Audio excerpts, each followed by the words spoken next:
Hello everyone, welcome to A Foreigner Farming in the Philippines. We're down here with Mike.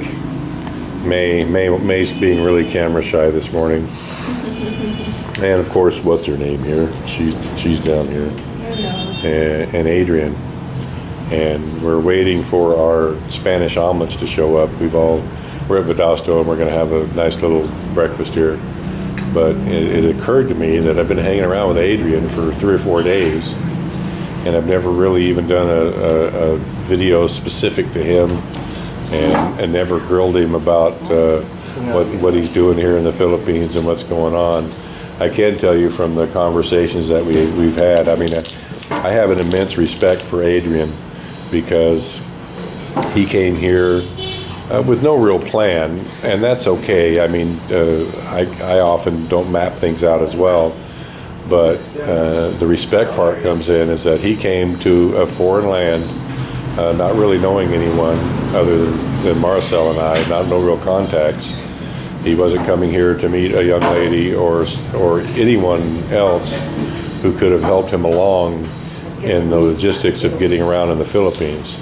No interpreter on the hip, as I call it, and to me that takes a lot of courage. So I'd like to, before we get started, give you a thumbs up and a attaboy for doing that. Thank you. Thanks. So you've been here? When did you get here, Adrian? Last Thursday of August. Last Thursday. Been here a week and a half. A week and a half. Mm-hmm. So, what do you think? What's your vibe about the Philippines? Well, it's just like your videos portray, for sure. The people are very friendly, very nice. It's a beautiful place. It's very rural. I've spent a week in Cebu, and I've spent a week on Bohol, basically, half a week. So I never really asked you, what was Cebu like for you? What was your impression of Cebu? Because Cebu is a pretty large town. Well, it's like, I don't know exact, 5 or 6 cities in one. It's no different than back home in Houston. If you live on one side of town, you really don't go to the other side of town. Everything you need is within reach. And but they have all levels, socioeconomic levels there of living, stores in each quadrant of town. Traffic's very busy, but it is everywhere. Did you do a lot of exploring while you were there? I did, and I learned a lot of different stuff by getting out and foot walking to expose myself to it. And overall, an enjoyable experience? Yeah, definitely. My trip, I'm going to have to go back there to fly back home, and I'm definitely allotting some days to do some more of that. I want to go over to Mactan Island and check that out. I'm here to gain some familiarity with it, lay of the land, so when I come back, I can make some determinations on where I want to stay and spend some time because it's all new to me. And back to your shout out a while ago, I did reach out to Brian at the last minute, and I want to say again, thanks.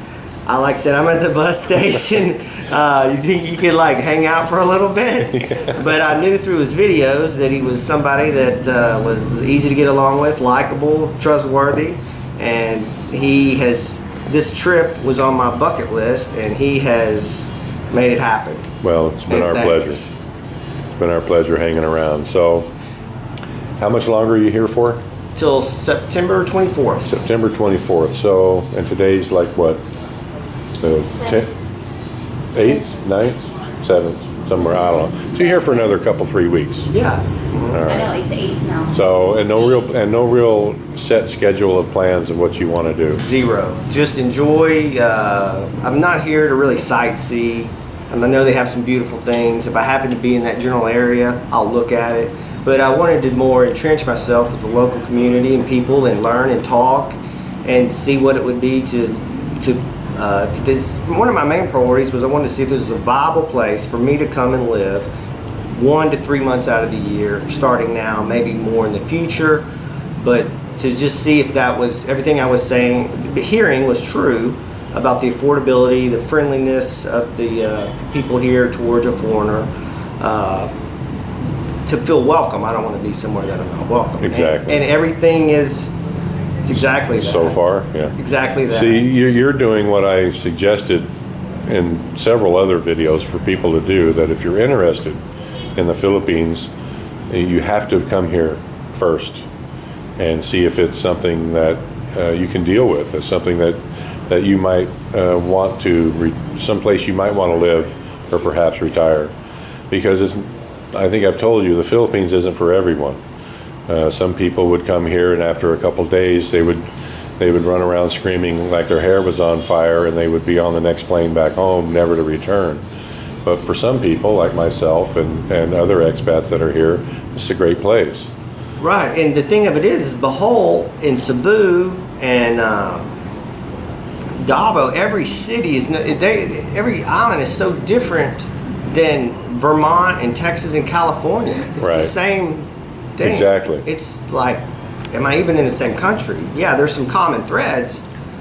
Yeah, language, sort of. You go one place, they have taxis. The next place, they don't have taxis. Exactly. In some places, they have tricycles. Some places, they have pedal cabs. Some places are hobbles. Some places have jeepneys. That's what I found when I was here, is that each island is like a mini country unto itself. Correct. Because I'm sure 100 years ago it was exactly that. Even though the Philippines was a country that the Spanish had kind of mapped out and said, this is the Philippines. I'm sure that culturally and being separated by the oceans, that at all the time before that, it was distinct separations from island to island. And there are 7,100 and something islands in the Philippines. So it's an amalgamation of a lot of different languages and cultures, and somehow they make it work. And the Philippines in general, one thing you will find from island to island is that they're all, in my experience, friendly, accepting, welcoming people. They are. It's amazing. I mean, I've gotten more smiles and passed out more smiles here than I have in a long time. Yeah, if you're from the West, people will so rarely even make eye contact. And if you do make eye contact with them, then down the eyes go, or they'll harden a little bit. Like, why are you looking at me? It's just so different here, so accommodating. I don't know. It's hard to explain that you get a genuine smile. Like it's not a fake smile. They're happy to see you, and then they'll talk to you.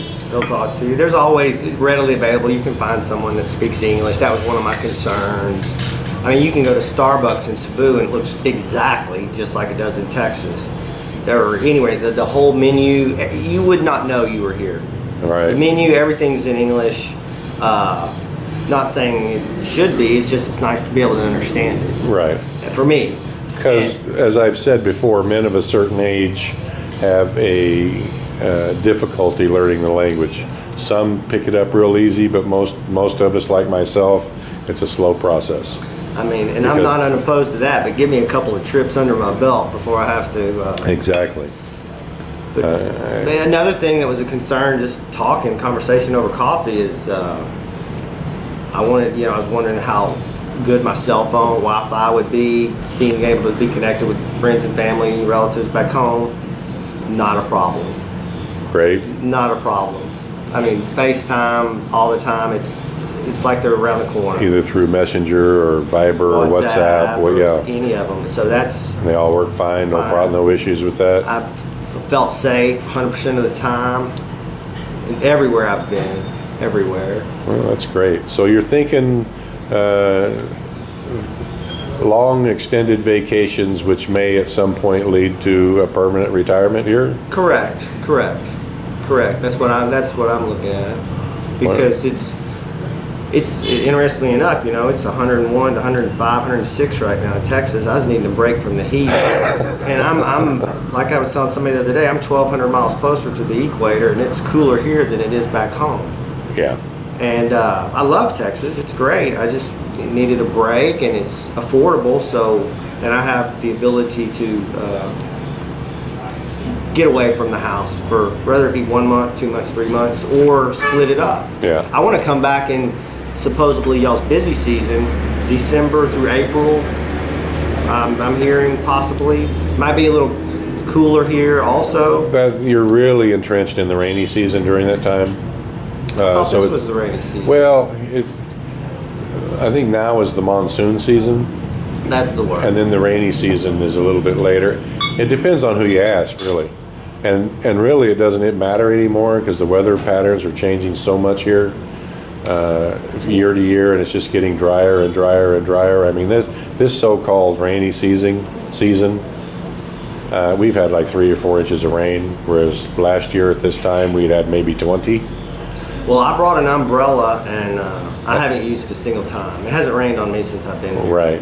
And I was expecting, because the tickets were real affordable, and I was expecting, I was like, oh, it must be off season, and maybe a washout. Hasn't been the case. It never gets much hotter here than it is now. Maybe 5 degrees in the height of the summer. Maybe 5 degrees warmer than it is now. But it never really gets that much cooler either. Really? Maybe 5 degrees cooler. It's pretty much like this 365, 24/7.